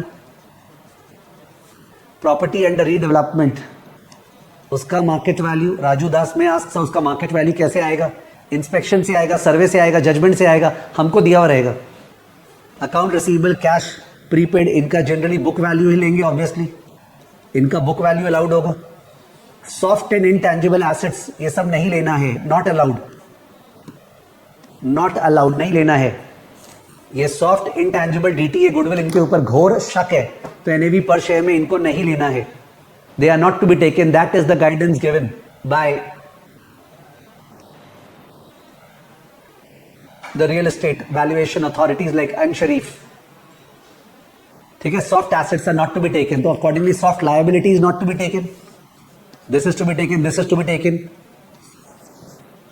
So ये जो दोनों लेना है, शॉर्ट टर्म डेट और लॉन्ग टर्म डेट, इनका बुक वैल्यू लेना है कि मार्केट वैल्यू। देखो जहां हो सके हर जगह मार्केट वैल्यू लेना है। मैं तो बोल रहा हूँ अकाउंट रिसीवेबल का भी मार्केट वैल्यू अगर है तो, हर चीज का ही मार्केट वैल्यू, वैसे तो मार्केट वैल्यू हर चीज का, but usually short term debt और लॉन्ग, शॉर्ट टर्म डेट का कम से कम book value market value same माना जाता है। लॉन्ग टर्म डेट में अलग हो सकता है, because if you remember CFA level 1 FSA, CFA level 1 FSA थोड़ा सा याद करवा रहे हैं। तो CFA लेवल 1 FSA के अंदर डिस्कस होता था कि अगर एक कंपनी ने 1 लाख का बॉन्ड इशू किया, face value 1 lakh bond, face value 10 years, 12% coupon payable annually, 1 lakh face value bond 10 years, 12% coupon payable annually, तो 12,000 हर साल पे करना है, 10 साल के लिए 12,000 पे करना है। अब उस समय जो बाजार में यील्ड था दैट वाज 15%, बाजार में यील्ड वाज 15%, तो in that case the bond was issued at a discount, you can tell me the price.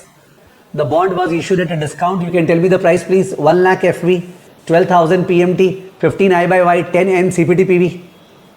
1 lakh FV, 12,000 PMT, 15 I/Y, 10 N CPT PV। Yes, please, I am waiting for you. 84,943.69.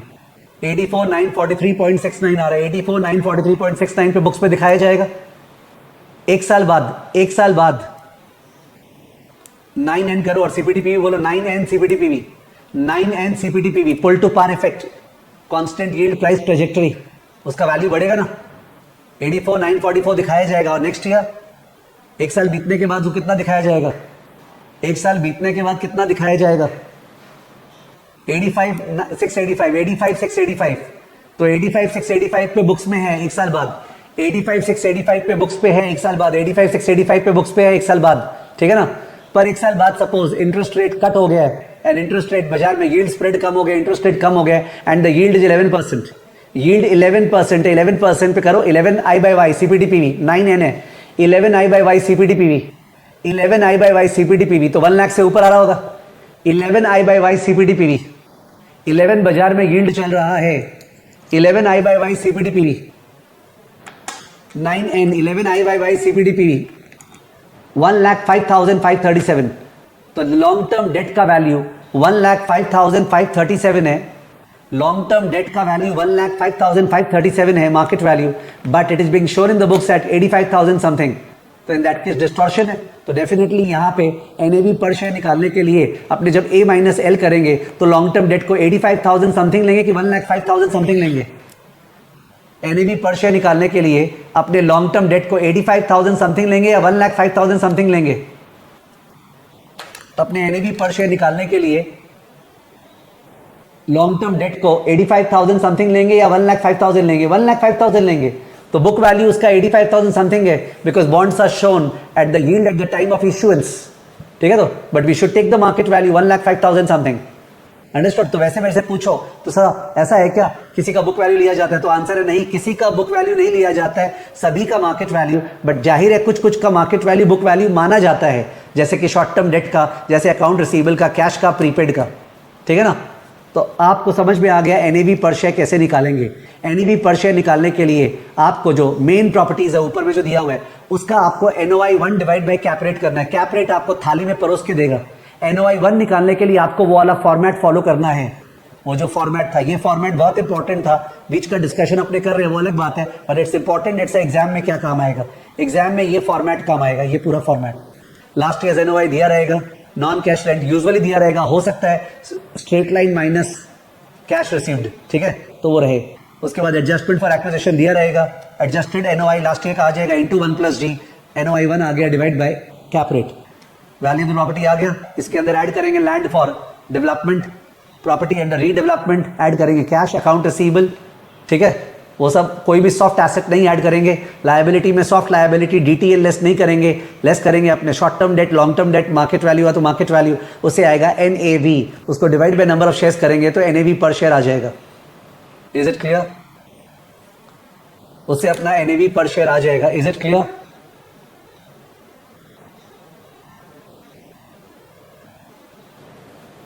Is it clear?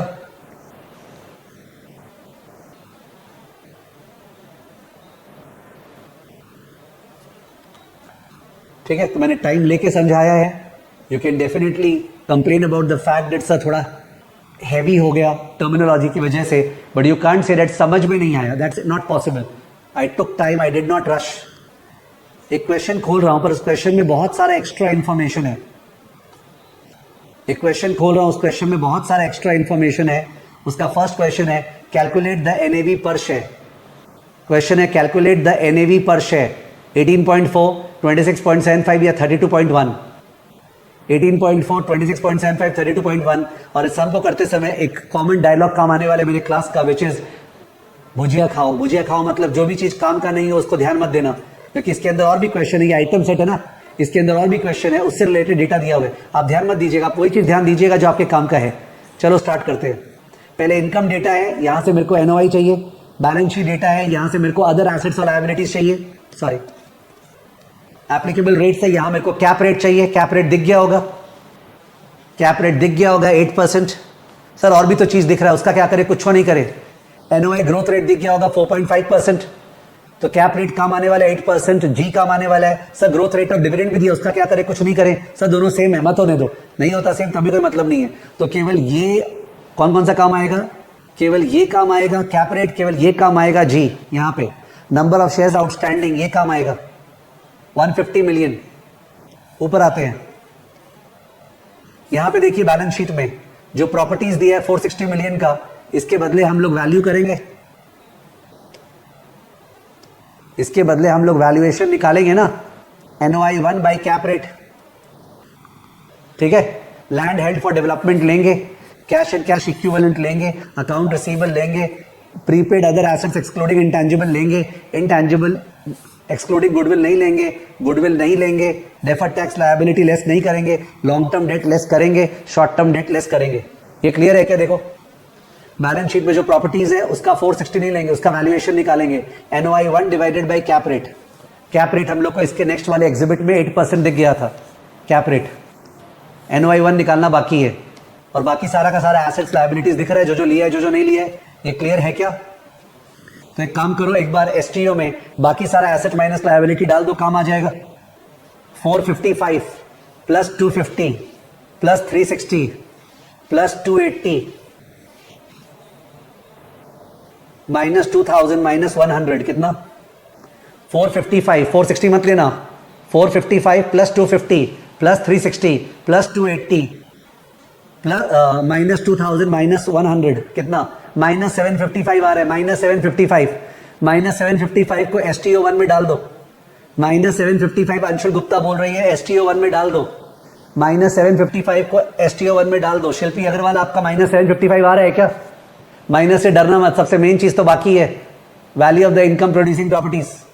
तो minus 755 को STO 1 में डाल दिए। अब चलो NOI 1 निकालना है, ऊपर जा रहा हूं। NOI 1, NOI 1 निकालने के लिए लास्ट ईयर का NOI चाहिए। लास्ट ईयर का NOI किसको दिखा? लास्ट ईयर का NOI किसको दिखा? लास्ट ईयर का NOI दिख गया क्या? मेरे को तो दिख गया। लास्ट ईयर का NOI आपको दिखा, और भी बहुत चीज दिख रहा होगा, काम का चीज देखे as per the format given.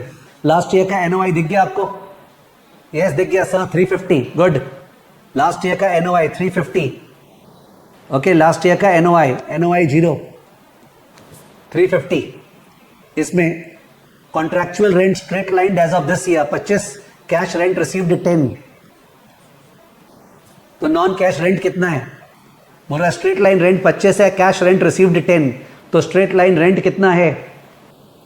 Straight line rent sorry non cash rent कितना है? Non cash rent 15, non cash rent 15 less होगा, 25 माइनस 10 मैंने फॉर्मूला लिखा है, 15 लेस होगा। उसके बाद और कोई एडजस्टमेंट होता था क्या? एडजस्टमेंट फॉर एक्विजिशन होता था। एडजस्टमेंट फॉर एक्विजिशन तो दिया नहीं है, नीचे देखें यहां पे भी नहीं दिया है, तो एडजस्टमेंट फॉर एक्विजिशन इस सम में है ही नहीं। एडजस्टमेंट फॉर एक्विजिशन है ही नहीं। ओह दिया है, सॉरी मैं भूल गया, है 30, it is there plus 30, sorry adjustment for acquisition 30 दिया है, वो ऐड होगा। सो कर लीजिए please, 350 minus 15 plus 30, 350 minus 15 plus 30, 350 minus 15 plus 30, 350 minus 15 plus 30, तो 365 आ गया। 365 is the adjusted cash NOI 0 into 1 plus G करना है, तो अपना 365 यहां पे आया। 365 इंटू 1 प्लस जी करना है, इंटू 1 प्लस जी। जी शायद 4.5% था, जी वॉज 4.5%, इंटू 1.045 कीजिए। 365 इंटू 1.045, 365 इंटू 1.045, 365 इंटू 1.045 जो भी आया डिवाइड बाय 0.08, 365 इंटू 1.045 जो भी आया divide by 0.08, 365 into 1.045 divide by 0.08, 365 into 1.045 divide by 0.08, 412.775। सो 412.775 नहीं, ये तो बहुत कम बोल दिया परिजात, कुछ और ही बोल रही है। 47 क्या है? 4767.81, 4767.81, 4767.81 आ रहा है। Okay 4767.81, 365 into 1.045 the whole divide by 0.08, 4767.81, 4767.81, 4767.81, तो 4767.81 उसको ऐड कर दीजिए प्लस RCL 1, RCL में नेगेटिव था ना, -755 या जो भी था, प्लस RCL 1, तो 467.81 माइनस 755 प्लस आरसीएल 1 कीजिए, अगर आरसीएल से कर रहे हैं माइनस 765, तो ये आ गया अपना पूरा एसेट माइनस लायबिलिटी, एनएवी आ गया 4767.81 minus 755, 4012.81, 4012.81 divide by 150 million shares था, 150 मिलियन शेयर्स था, 150 मिलियन शेयर्स था, देख लीजिए नंबर ऑफ शेयर्स 150 मिलियन, सारा चीज मिलियन में 4012.81 divide by 150, 4012.81 divide by 150, 4012.81 divide by 150, 26.75, 26.75 answer, 26.75 answer, option number B 26.75 answer. 4767 बोल रहा है क्या था, वो एनएवी पर शेयर नहीं था, वो एनएवी था, वो एनएवी था, और divide by number of shares किए तो एनएवी पर शेयर आ गया। दीपिका इतना समझना पड़ेगा तुमको, बिकॉज पैट होता है और एक ईपीएस होता है, तो तुम बोलोगे पैट क्या था, पैट को डिवाइड करते नंबर ऑफ शेयर्स तो ईपीएस आता है, तो बोलोगे सेल्स होता है और सेल्स पर शेयर होता है, तो सेल्स क्या था, बुक वैल्यू होता है, बुक वैल्यू पर शेयर होता है, तो क्या था 4767.81 जो है वो value of the income producing properties था, value of the income producing properties, उसमें बाकी एसेट्स माइनस लायबिलिटीज हम लोग पहले से कर रखे थे। तुम्हारा समझ में आ गया? दीपिका तुमको क्या चाहिए मेरे को समझ में आ गया, तुम अलग स्कूल ऑफ थॉट में बिलोंग करते हो, मेरे को एकदम समझ में आ गया है, जिनको वैसे चाहिए आई अंडरस्टूड कि तुमको सुकून कैसे मिलेगा, तुमको सुकून ऐसे मिलेगा, देखना दीपिका को, ऑल्दो मेरा स्टाइल ये नहीं है। स्टेप 1 इंडियन एग्जामिनेशन चल रहा है, value of income producing properties जो होता है ना, आओ बच्चों तुम्हें दिखाए 32 दांत वैसा, ये इंडियन एग्जामिनेशन चालू हो गया बीकॉम सीए वगैरह, तो उसमें रिपोर्टेड एनओआई लास्ट ईयर जो फिगर था लेस नॉन कैश रेंट, और इसके अंदर working note, add adjustment for acquisition, adjusted cash NOI 0, growth rate NOI 1,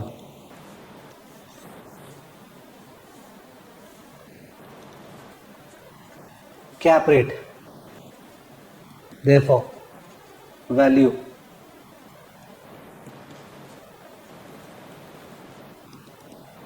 step 2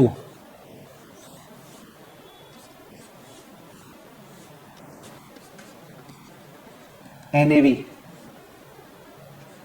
income producing properties इतना, लैंड इतना, कैश इतना, अकाउंट रिसीवेबल इतना। तो आपको समझ में आ गया होगा कि दीपिका आप वैसे लिख लिख के कर सकते हैं, घर के लिए ठीक है, बट एग्जाम के लिए मेरे ख्याल से it is too easy. Okay, घर के लिए ठीक है, पर एग्जाम के लिए I think it is too easy, that such that it can be done verbally. Okay, it can be done verbally. वैसे जो चाहे वो धीरे धीरे लिख के करे, 2 3 4 5 सम कर ले। सर 2 3 4 5 सम नहीं मिला तो कमती सम्स हुआ तो क्या करेंगे? तो आपको जीपीटी में जाना पड़ेगा, और जीपीटी में आप ये सम डालेंगे और बोलेंगे please create a similar sum. आ गया? Please create one more sum of this type. और एक आ गया please one more, please one more, please one more. ऐसा 10-15 सम बना सकते हैं, और 10-15 सम का प्रैक्टिस हो जाएगा। जब तक आप तीसरे चौथे में जाएंगे आपका मन नहीं करेगा ऐसे लिख के सॉल्व करने का, तो फिर आप वर्बली चालू कर देंगे। सो आई बिलीव एनएवी पर शेयर मैंने बढ़िया से बता दिया है, पर प्राइस टू एनएवी पर शेयर क्यों निकाला जाता है वगैरह वो सब डिस्कशन मैंने नहीं किया। मेरा कोई क्लास का टारगेट नहीं होता कि 2 क्लास पे कंप्लीट हो गए, 3 क्लास की, 5 क्लास की, 7 क्लास। इट डिपेंड्स अपॉन किस तरह से आप लोग पिकअप कर पा रहे हैं। ठीक है, accordingly that will take time, because मेरे ख्याल से फटाफट बोलते तो फटाफट हो सकता था। ठीक है ना? Pavitra Gupta is asking will you cover the revision of whole syllabus for the candidate appearing for August 25? Not at all. And Pavitra, this was not a revision going on. Pavitra, you thought this is a revision class. This is not a revision class going on. This was a main class of public real estate going on for those who have not done public real estate, and you thought it was a revision. It is not a revision going on. ठीक है? Revision classes सारे के सारे topics की August 25 के लिए नहीं हो रही है। रिविजन क्लासेस ऑलरेडी प्रोवाइड की गई है, वो अपडेट होगी, धीरे धीरे अपडेट होती है, वो हो रही, जैसे L1 की अभी 15 जुलाई से होने वाली है। ठीक है? तो can we get this question for revision? Of course, it goes without saying कि जो भी लाइव क्लास होती है उसका एक ड्राइव होता है, उस ड्राइव लिंक में आज की क्लास का देके उसके अंदर शेयर होगा ये क्वेश्चन। कब शेयर होगा सर? मेरे ख्याल से या तो आज रात को या कल सुबह तक शेयर हो जाना चाहिए, बिकॉज स्टाफ ही शेयर करता है, ठीक है ना। आप तब तक एक बार कोर में देख सकते हैं, अच्छा ही है, बिकॉज आपने देख लिया एनएवी पर शेयर वाला पार्ट रीड कर लीजिए, आपको ट्रेमेंडस समझ में आएगा। कुछ और थ्योरेटिकल पॉइंट्स जो मैंने बताया नहीं है वो भी समझ में आएंगे, दैट्स गुड ओनली, ठीक है ना। ओके